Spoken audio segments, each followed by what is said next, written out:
Complain করতে এসেছিলাম। আমাদের গতকাল সমবায় ডেপুটেশন ছিল বড় জায়গাপুর সমবায় ব্যাংকে। ডেপুটেশনের মারফত আমরা যে প্রোগ্রামে আমি ছিলাম, এই মারফতে আমার বাড়ির সামনে আমার উপর চড়াও হয় অরবিন্দ সন্ন্যাসী। সে আমাকে অবৈধ ভাষায় গালিগালাজ ও চোখ তুলে নেওয়া ও লাস্ট পর্যন্ত খুনের হুমকি দিয়ে সে মোটরসাইকেল নিয়ে বেরিয়ে যায় সেই জায়গা থেকে। অরবিন্দ সন্ন্যাসীটা কে? অরবিন্দ সন্ন্যাসীটা হচ্ছে গতবারকার এক্স প্রধানের হাজব্যান্ড আর এবারকার পঞ্চায়েতের মেম্বারের হাজব্যান্ড। কোন দলের? টিএমসি। এটা আগে কখন ঘটেছে ঘটনাটা? এই ঘটনাটা ঘটেছে বেলা 2:30 নাগাদ। তাই আগে থানায় তার বিরুদ্ধে কি অভিযোগ করলেন? আর কেউ আছে সঙ্গে? হ্যাঁ, এই বিরুদ্ধেই আমি কি করলাম আর কি করলাম। একজনের নামে করলেন? একজনের নামে। কার নামে করলেন? অরবিন্দ সন্ন্যাসী। এখন কি বিষয় কি একটু আতঙ্কে আছেন আপনি? হ্যাঁ, আমি আতঙ্কে আসার জন্য জিডি করতে এসেছি। আর আতঙ্কে না থাকলে তো আমি জিডি করতে আসতাম। প্রশাসনের সঙ্গে কথা বললেন? কার সঙ্গে? প্রশাসনের সঙ্গে কথা বললেন? অবশ্যই কথা হয়েছে। কি বললেন তারা? সাহায্য করার জন্য ওরা।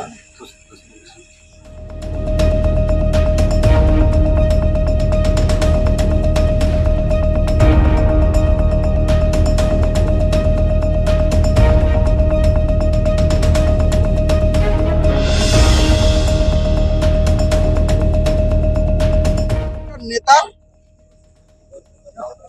দীপঙ্কর ওকে হুমকি দিয়েছে, হচ্ছে বড়জিয়াকুর এলাকার তৃণমূলের নেতা অরবিন্দ সন্ন্যাসী।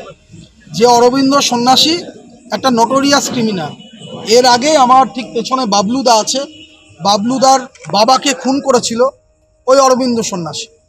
এবং তারপরে আমাদের শক্তি প্রমুখ নন্দ বৈদ্য, তাকেও হচ্ছে হুমকি দিয়েছিল, খুনের হুমকি, এই অরবিন্দ সন্ন্যাসী। এর আগের বোর্ডের পঞ্চায়েত মেম্বার বিমল পাল, তাকেও খুনের হুমকি দিয়েছিল অরবিন্দ সন্ন্যাসী। অর্থাৎ আরপাড়া বড়জিয়াকুর অঞ্চল জুড়ে যত ধরনের খারাপ কার্যকলাপ, সমাজবিরোধীমূলক কার্যকলাপ হয়, তার মদতদাতা এবং তার কালপ্রিট হচ্ছে এই অরবিন্দ সন্ন্যাসী। ফলে এই অরবিন্দ সন্ন্যাসী এখনো পর্যন্ত পুলিশ তাকে কিছু করতে পারেনি। আমরা আজকেও অভিযোগ করে গেলাম এই হুমকির বিরুদ্ধে, কারণ গতকাল সমবায়ের নির্বাচনের দাবিতে বড়জিয়াকুর সমবায়ের সামনে আমাদের ডেপুটেশন ছিল। দীর্ঘদিন নির্বাচন হয় না, ওখানে একটা বোর্ড চলছে, মনোনীত বোর্ড, তার প্রতিবাদে নির্বাচনের দাবিতে আমরা দুর্নীতির বিরুদ্ধে ওইটা করেছিলাম, ডেপুটেশনটা দিয়েছিলাম। কিন্তু আমরা দেখতে পেলাম যে সেখানে দীপঙ্কর বক্তব্য রেখেছে, আর বক্তব্য রেখেছে বলে আজকে ওকে এই খুনের হুমকি দেওয়া হয়েছে। আমরা প্রশাসনের দ্বারস্থ হয়েছি, দেখি শান্তিপুর থানা কি করে, নাহলে পরবর্তীতে আন্দোলন চলবে। আপনারা কমপ্লেন করলেন, থানা থেকে কিছু বললো না? থানা বললো যে আপনারা অভিযোগ করেছেন, সেই অভিযোগের ভিত্তিতে পুলিশ ব্যবস্থা নেবে। দেখি, এর আগে তো কোনো ব্যবস্থা হয়নি, খুন করে পার পেয়ে গেছে। তাই এরপরে ব্যবস্থা যদি না হয়, মানুষ সিদ্ধান্ত নেবে, ওখানকার মানুষ সিদ্ধান্ত নেবে কী করবে। বিজেপির নেতারা এইসব ফুটো মস্তানের হুমকিতে ভয় পায় না, কিন্তু এই বারবারন্ত হলে তার যা ব্যবস্থা করতে হয় সেটা সাধারণ মানুষ কিন্তু করবে, পুলিশ যদি ব্যবস্থা না নেয়।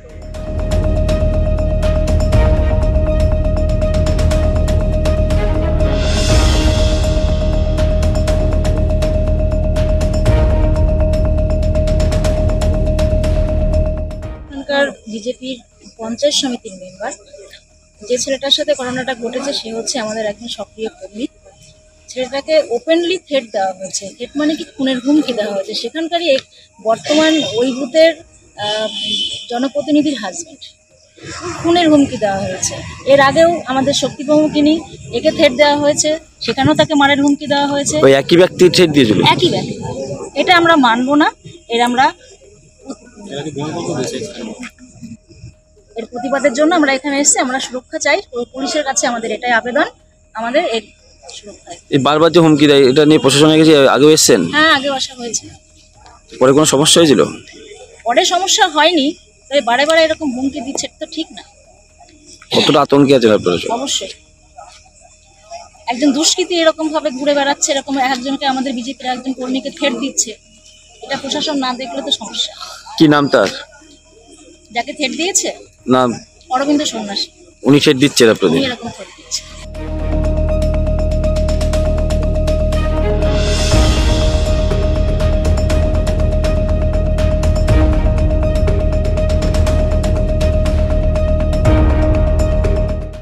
আমাদের ভিডিও ভালো লাগলে লাইক এবং শেয়ার করুন। কমেন্ট সেকশনে গিয়ে জানান আপনাদের মতামত। আরও ভিডিও পেতে আমাদের চ্যানেল সাবস্ক্রাইব করুন এবং প্রতি মুহূর্তে খবরের আপডেট পেতে প্রেস করুন বেল আইকন।